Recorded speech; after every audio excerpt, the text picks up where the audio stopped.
We're going to tee you up on the Mets surge. This is a team you and I talked about on Fair Territory on Thursday. I mean, this is a club. We had Carlos Mendoza on yesterday. This is a club that I think their starting rotation is better than we gave them credit for. It is. And I saw something yesterday where some of their expected numbers aren't that good, aren't as good as their actual numbers. So perhaps some regression is in order for the Mets. And okay, that's normal. And when you start this quickly, that's generally what's going to happen. There'll be some regression. But the mere fact that they're in this position without Manaea, without Montas, is really speaking well to their pitching plan, what they've done with Clay Holmes to make him a starter, what they've done with Griffin Canning to make him a viable major league starter again. They seem to have it going pretty well on the pitching front, and once they get Manaea and Montas back, they should be in that much better position. They also, Alana, have some prospects coming, Brandon Sproat being the most notable among them, who could contribute at some point this season as well. All right, well, if this was college football, we'd have power rankings, and the Cubs should be high on the power rankings, the RPI, because they've played the absolute juggernauts of teams, and they're done with them. Does that show you that they are not just the best team in the Central, which we bag on all the time, but one of the top 3 NL teams in baseball right now, or in the National League right now? I want to see more before I proclaim them as that. The NL West teams and the Mets right now look more powerful even than the Cubs. Now, the Cubs had a great run early on here. They're 16-10. They're done with the Diamondbacks, done with the Dodgers, done with the Padres, survived that gauntlet, and not only that, thrived in that gauntlet. So, yes, the schedule will ease in May, and there are still questions here. The bullpen, maybe the bottom of the rotation now without Steele, maybe the offense at the bottom of the order. It's been great so far. Can it be sustained? We'll see. But at the very least, they have shown that they're a much more formidable club than they were a year ago. And it seems to me, guys, you can speak to it better than I could, but the addition of Tucker was not just adding one bat to the lineup. It was transforming the lineup, making the entire team better. You take the pressure off the rest of the players in that offensive scenario, and it becomes that much more impressive what they're doing. So I do like what I'm seeing right now. We've got them on Fox tomorrow. I'm here in Chicago right now, and they had an incredible week. The win over the Diamondbacks after they gave up a 10-run inning, the 2 back-to-back wins over the Dodgers come from behind. Wrigley was rocking. I expect it to be rocking this weekend against the Phillies as well. Hey, Ken, I want to jump to the other side for a second and talk Yankees. And I thought you wrote a pretty awesome article. And we know the history of the Yankees. They have taken a lot of pride in their homegrown talent. And you talked about that right now. They have some young guys that they're really counting on. Some going through some early season woes, but we know Volpe has, he's the Gold Glover. He's hit 20, he stole 20. He's done some special things in the pinstripes. Can you just touch on that article and talk about how important it is for the Yankees throughout their history to have that homegrown talent and build it from within? Well, Cam, it's interesting. So I wrote that article, and it's basically about, yes, how they have done a better job of late getting homegrown talent to the majors. They also trade a ton of homegrown players. And it was about the obstacles they face in the draft because they lose picks when they sign free agents. They get pushed back when they go over luxury tax threshold by $40 million. So they've had some disadvantages in terms of identifying and selecting players in the draft. But after I wrote it, I saw a lot of the comments from the Yankee fans who are kind of self-hating Yankee fans, it seems to me. And they're like, well, Volpe's not that good. Miserable. Wells is not that good. He's hitting under 200. Guys, yeah, right now. But when you can field a team, or a lineup, I should say, and Aaron Judge almost shouldn't count, but he is homegrown, okay? Let's start there. Then you got Ben Rice DHing. You got Wells behind the plate. You got Volpe at shortstop. Granted, the third base situation is homegrown right now. It's not exactly where you want it. And you've got Jason Dominguez in left field, plus Clark Schmidt in the rotation. I hate to tell you, folks, that's pretty good. Now, are all these players going to be stars? Nowhere in that article do I suggest that. Do I say that Wells could be? And it just speaks well that the Yankees are doing this. Now, they're not the only team doing this.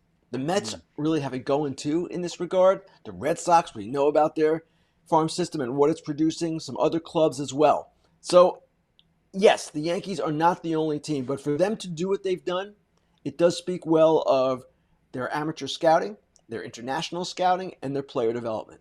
Well, let's stay there. New York. We know how volatile those Yankees fans can be. We've seen Jazz Chisholm really struggle, right? Start off hot against the Brewers. Anthony Volpe struggles as well. A guy who has not struggled and is going to kind of create, I think, somewhat of a good problem, Ben Rice. What do they do when Stanton comes back? Because right now, when you talk about those struggles of those other guys, you cannot afford to lose his bat, but you have an outfield of Dominguez who's looking like he needs to continue to get those at-bats. We know what Judge has done. Trent Grissom has looked extremely good out there in center, and Bailey as well.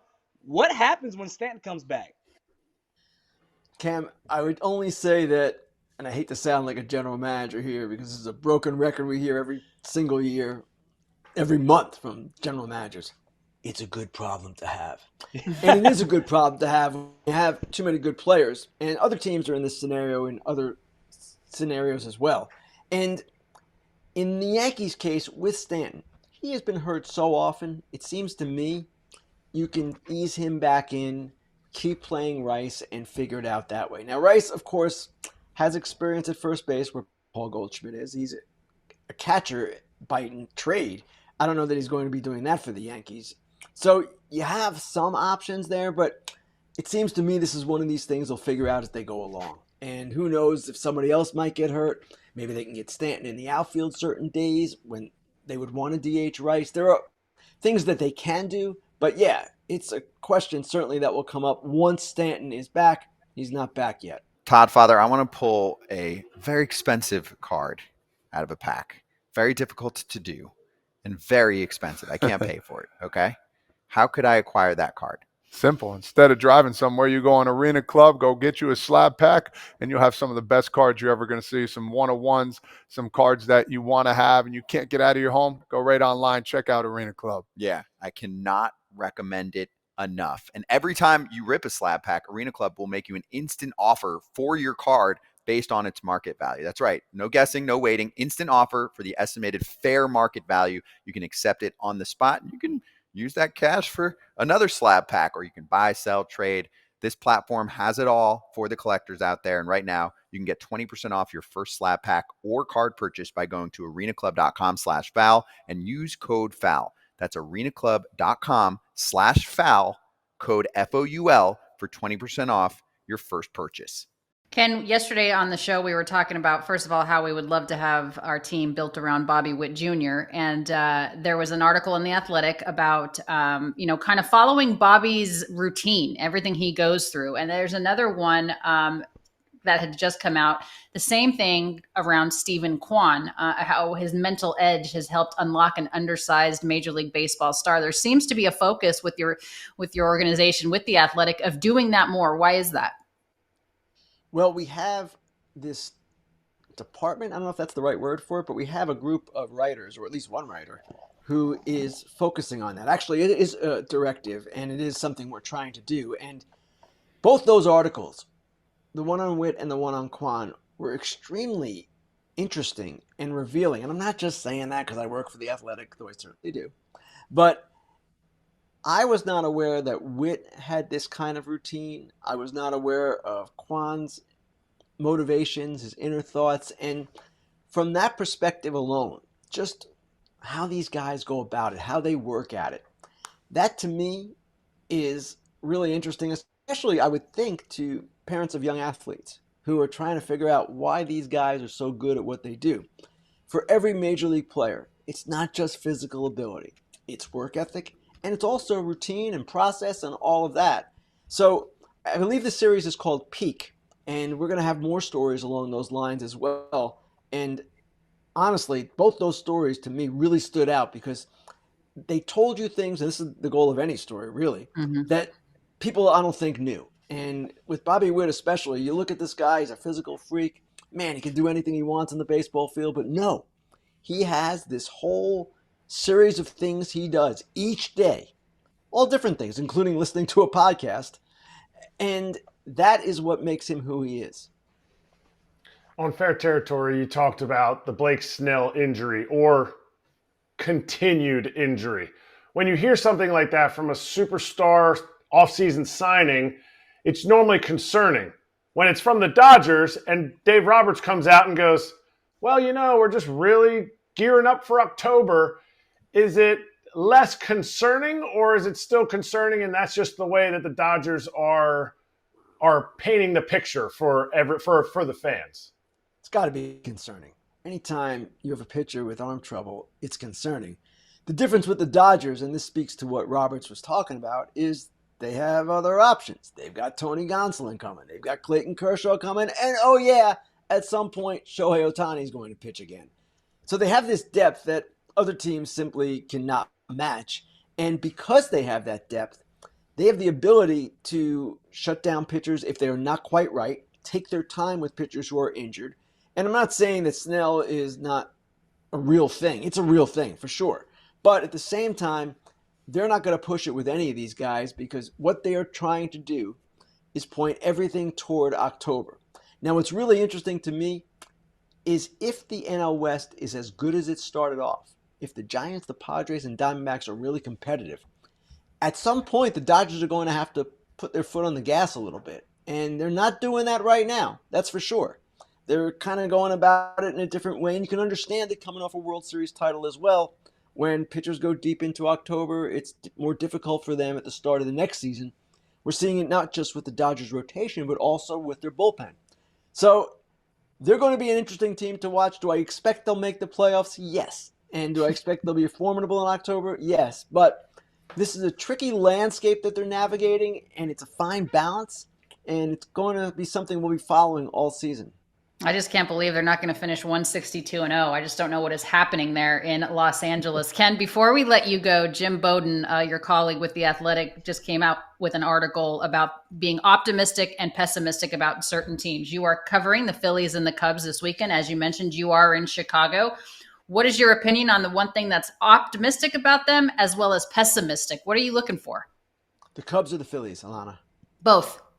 Both? Okay. Cubs, optimistic. They're leading the majors in runs scored.